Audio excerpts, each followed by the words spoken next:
So the Bible is the primary text, obviously, of Christians. And so the Bible is split up into Old Testament and New Testament. Testament just means covenant or promise. So the old promise or the old way that God was working with people and the new way that God was working with people or is working with people. You may think the Bible is one book, when in actual fact, the Bible is a collation.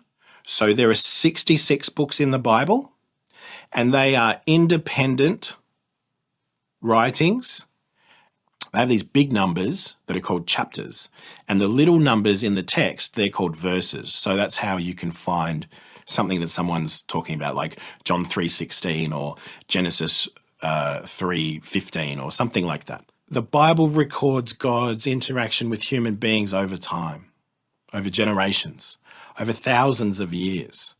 This is something unique that the other worldviews don't have. The other worldviews were written by either a single person or a single time, whereas the Bible was written over thousands of years, not only in the New Testament culture, but in the ancient Near East culture as well. Anyone can come to the Bible, read it, and understand what it takes to be a Christian and the general sort of stuff that is being communicated. For the nuances and the deeper questions, we need to understand that we're separated by time from the writers of the Bible. We're separated by cultural context. We're separated by language. And we're separated by literary convention.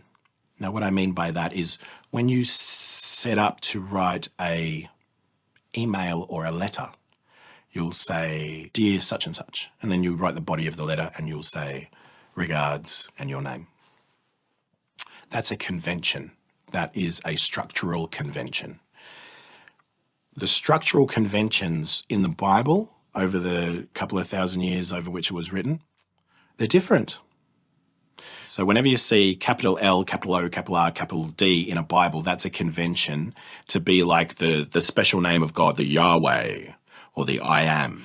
So deeper study of the Bible will require academic intervention, academic help. You're going to need a book about the book, so to speak.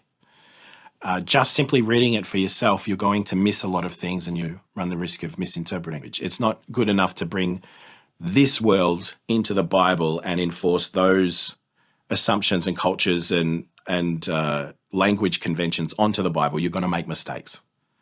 You need to find out what the language, culture, and conventions were that wrote the Bible and then interpret it from there.